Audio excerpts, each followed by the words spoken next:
अस्सलाम वालेकुम। आज मैं आप लोगों के साथ शेयर करने वाली हूँ कड़ी पकौड़े की रेसिपी। ये तो हर घर में ही बनाई जाती है, लेकिन मैं अपनी रेसिपी शेयर करूँगी, शायद आप लोगों को पसंद आए। और जो बिगिनर्स हैं, जिन्हें नहीं आती, जिन्होंने नहीं कभी ट्राई किया, तो वो एक दफ़ा वो मेरी इस रेसिपी को भी ट्राई कर सकते हैं।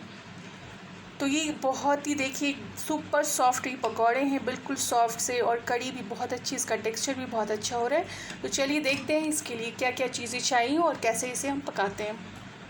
बनाने के लिए मैंने पहले एक कप मसूर की दाल ली और इसे वॉश करके मैंने भिगो दिया 5-6 घंटे पहले।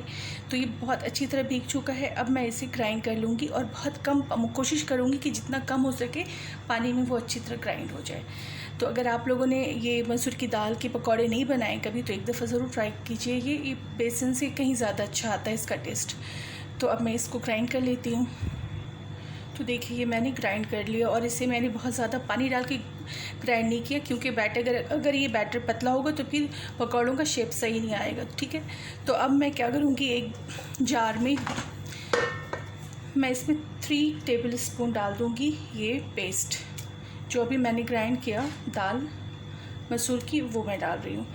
बस सेम वैसे ही जैसे हम पकौड़े वो कढ़ी के लिए जो बनाते हैं बैटर दही के साथ, तो हम बेसन ऐड करते हैं, तो बेसन हम यूज़ नहीं कर रहे इसमें, तो ये दाल जो है वही हम ऐड कर देंगे। तो ये मैंने इसका 3 टेबल स्पून लिया है। अच्छा, ये दही जो है, ये इसमें 1 kg दही है, तो मैं इसका हाफ़ डालूँगी। हाफ़ kg दही मैं इसमें ब्लेंडिंग जार में वो इसमें डाल दूँगी। तो मैंने इसमें हाफ़ kg दही ऐड कर दिया। अब मैं दाल और इसको दही को मैं अच्छी तरह मिक्स इसे में ब्लेंड कर लूँगी, इस बहुत अच्छी तरह ब्लेंड कर लूँगी। अच्छा, मैंने इसमें 1.5 ग्लास अभी पानी डाला, और इस ब्लेंड करने के बाद जब ये अच्छी तरह ब्लेंड हो जाएगा, फिर इसमें और पानी हम ऐड कर सकते हैं। तो देखिए कितनी अच्छी तरह स्मूथली ब्लेंड हो चुका है। अब मैं वो शुरू करती हूँ इसे कुक करना, क्योंकि इसको काफ़ी पकाना पड़ता है ना कढ़ी को। तो एक पॉट को हम गर्म करते हैं। अब पैन में मैं ऑयल डाल दूँगी। तो ऑयल हमारे गर्म हो चुका। अब मैं डालूँगी इसमें पहला तड़का। तो उसमें देखिए मैं डाल रही हूँ 1 टीस्पून ज़ीरा है, और ये जो है 1 टीस्पून से कम है, हाफ़ से थोड़ा ज़्यादा ये मेथी दाने, वो मैं ऐड कर दूँगी। तो पहले मैं इन दोनों को ऐड कर दूँ। अभी क्रैकल होना शुरू हो चुका। मैं इसमें डाल दूँगी ये 1 इंच का टुकड़ा था अदरक का, उसे मैंने ग्रेट कर लिया। आप चाहें तो चॉप भी कर सकते हैं। और ये 2 हरी मिर्चें वो चॉप करके मैंने ये डाल दी। अब मैं इसमें डाल दूँगी हल्दी पाउडर 1 टीस्पून फुल, क्योंकि कढ़ी में हल्दी थोड़ी ज़्यादा जाती है, क्योंकि इसका कलर उसी से अच्छा सा निकल के आता है। अब इसमें मैं डाल दूँगी रेड चिली पाउडर 1 टीस्पून से मैं थोड़ा ज़्यादा ऐड करूँगी। बस कुछ सेकेंड्स के लिए ऑयल में हम इन दोनों को फ्राई करेंगे। तो इस तरह जब हल्दी और मिर्च को हम फ्राई करते हैं ऑयल में, तो इसका कलर जो है बहुत अच्छा सा निकल के आता है। अब मैं इसमें डाल दूँगी दही और दाल का मिक्सचर, और इसे कंटिन्यू चलाते रहेंगे जब तक कि एक बॉयल ना आ जाए। इसमें मैं और पानी ऐड करनी। अब इसे हम लो फ्लेम पे इसे चलाते रहेंगे जब तक कि एक बॉयल ना आ जाए, क्योंकि अगर हम फ्लेम हाई कर देते हैं तो दही फट सकती है। तो इसलिए हम इसे लो फ्लेम पे ही पकाते रहेंगे। तो कढ़ी को तो बहुत, कढ़ी जितनी पकेगी उतनी कढ़ी में टेस्ट उतना ही ज़्यादा आएगा। तो अभी तो एक बॉयल आ जाए, फिर इसे हम सेम पे फिर इसे खुद भी ये छोड़ देंगे पकने के लिए। फिर उसे कंटिन्यू चलाने की ज़रूरत नहीं होती, लेकिन जब तक बॉयल ना आ जाए हम इसे चलाते रहेंगे। तो देखिए अब कढ़ी में बॉयल आ चुका है बहुत अच्छा सा, और इसका कलर भी बहुत अच्छा आता जा रहा है हल्दी और मिर्चों का।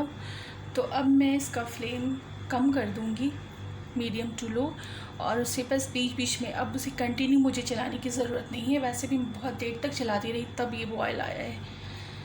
तो इसका फ्लेम कम करके इसे छोड़ देती हूँ पकने के लिए, और बीच बीच में तो चलाते ही रहना, चेक भी करते रहना कहीं बॉयल होकर ये गिरना ना शुरू हो जाए। तो इसलिए चेक करते रहना है हमें। और ये कढ़ी जब तक, अगर आप जितना इसे पकने देंगे, जितनी देर तक ये पकेगी, टेस्ट उतना ही अच्छा आएगा। तो अगर आप में इतना पेशेंस है तो 1 घंटे के लिए भी इसे छोड़ दें पकने के लिए लो फ्लेम पे। लेकिन अगर 30-40 मिनट भी हम थोड़ा सा बीच में हाई और मीडियम करते रहेंगे फ्लेम को, तो उसमें भी कड़ी अच्छी बन जाती है। तो हम एटलीस्ट 40 मिनट्स तो उसे ज़रूर बनाना चाहिए। तो मैं इसे छोड़ देती हूँ। ये 10-15 मिनट तो ऑलरेडी हो चुका है, तो बस अब इसे पकने देती हूँ जब तक पकौड़े की तरफ आ जाती हूँ। तो पकौड़ों के बैटर में मैं सबसे पहले इसमें डाल दूँगी सॉल्ट मैं डाल दूँगी 1 टीस्पून। थोड़ा सा और डालूँगी क्योंकि इसमें भी काफ़ी सारी चीज़ें प्याज व्याज भी जाएंगी। हाफ़ टी स्पून इसमें मैं डाल दूँगी अजवाइन। थोड़ा सा, ये 2 पिंच से ज़्यादा नहीं होगा। ये मैंने डाल दिया हींग। हाफ़ टी स्पून हल्दी पाउडर डाल दूँगी। हाफ़ टी स्पून ये चिली फ्लेक्स डाल रही हूँ। इसमें हम डाल देंगे 1 टीस्पून ये साबित ज़ीरा है। अच्छा, कड़ी में मेथी के पत्ते अगर उन पकौड़ों में तो बहुत मज़ा आ जाता है फिर कड़ी में, लेकिन अभी तो मेरे पास नहीं है, तो इसलिए मैं इसमें कसूरी मेथी डाल रही हूँ 1 टीस्पून। अच्छा, इसमें अब हम डाल देंगे काफ़ी सारा प्याज। ये प्याज 2 बड़े साइज़ का प्याज है, ये मैं डाल दूँगी पूरा। ये चॉप्ड हरी मिर्चें हैं वो भी मैं डाल दूँगी। ये पूरा एक बंच है वो हरा धनिया, वो मैं डाल दूँगी। थोड़ा सा बस बचा के रख लूँगी ताकि एंड में मैं कड़ी में डाल सकूँ। बस थोड़ा सा मैंने रखा है। अब मैं इन सबको हाथ से ही सबको बहुत अच्छी तरह मिक्स कर लूँगी। देखिए इसका बैटर बहुत अच्छी तरह मिक्स हो गया और नमक वगैरह सब कुछ बहुत अच्छा है इसमें, सही है बिल्कुल। तो अब मैं इसके पकौड़े बना लूँगी और एक दफ़ा कड़ी को भी देख लेते हैं क्योंकि उसे पकते हुए 40 मिनट्स हो चुके हैं। देखिए कड़ी जो है बहुत अच्छी तरह कड़कड़ के पक चुकी है और इसमें ऑयल भी ये फ्लोट करना शुरू हो चुका है सरफेस पे। और देखिए इसकी थिकनेस भी बहुत अच्छी थिक हो गई। मुझे बस इतना ही थिक चाहिए, इससे ज़्यादा मुझे नहीं पसंद है। और अगर आप चाहें कि थोड़ा और थिक हो तो इसका फ्लेम तेज़ करके थोड़ा और पका लें, और अगर कम इससे भी थोड़ी और पतली चाहिए तो फिर इससे पहले ही आप वो ऑफ़ कर दें फ्लेम इसका। लेकिन मेरे लिए ये सही है, मुझे ये जो है ना इसकी ये इतनी थिकनेस कड़ी की बहुत पसंद आती है। तो मैंने अब तक इसमें सॉल्ट नहीं डाला है, तो अब मैं इसमें नमक डाल दूँगी क्योंकि अब इससे ज़्यादा मुझे ये जितना रिड्यूस होना था हो चुका, तो अब मैं इसमें सॉल्ट डाल दूँगी। तो मैं 2 टीस्पून सॉल्ट डाल रही हूँ, फिर चेक करके देखती हूँ, अगर और ज़रूरत पड़ी तो और भी ऐड कर लेंगे। ये कड़ी बिल्कुल मेरी रेडी हो चुकी है। मैंने 1 टीस्पून सॉल्ट और भी डाला है इसमें, मैंने टोटल 3 टीस्पून सॉल्ट डाला है। तो अब मैं इसे दूसरे बर्नर पे शिफ्ट कर रही हूँ और इसमें फ्राई अप करती हूँ पकौड़े।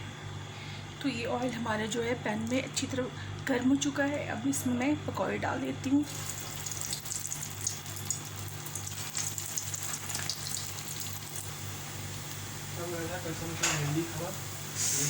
तो देखिए ये पकौड़े बहुत अच्छी तरह हो चुके हैं, बिल्कुल गोल्डन। अब मैं इसे निकाल लेती हूँ एक बर्तन। तो ये देखिए कितने अच्छे पकौड़े तैयार हो गए। अब मैं ऐसे ही सारे पकौड़ों को फ्राई करके फिर मैं इसमें कड़ी में डाल दूँगी। तो अब हम ये पकौड़ों को मैं इसमें कड़ी में डाल देती हूँ और इस तरह सारे पकौड़ों को फ्राई करके डायरेक्ट मैं इसमें डाल दूँगी।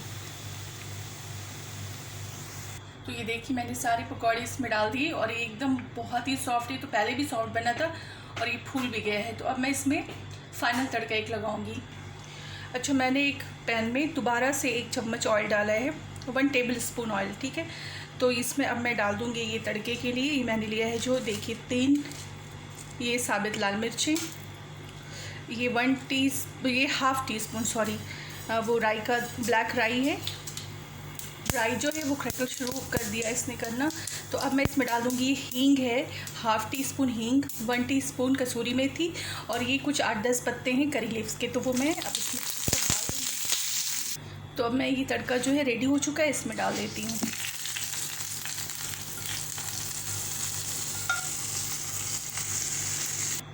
अब इसमें थोड़ी सी बची हुई जो मैंने हरा धनिया रखा था वो मैं डाल दूँगी। थोड़ी सी कटी हुई हरी मिर्च थी वो मैंने सब डाल दिया। अब मैं इसे फ़ौरन कवर कर दूँगी ताकि इसका फ्लेवर जो वो बाहर ना आ जाए।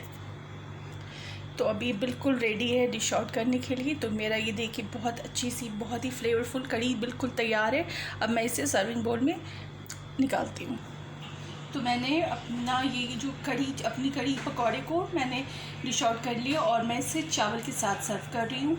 और उम्मीद है कि आप लोगों को भी ये रेसिपी मेरी अच्छी लगी होगी और एक बार ज़रूर ट्राई करें। अगर आप सिर्फ बेसन के साथ अब तक आपने बनाया है तो एक दफ़ा मसूर की दाल के पकौड़ों के साथ ये कढ़ी बनाएं, आपको लाजमी अच्छी लगेगी।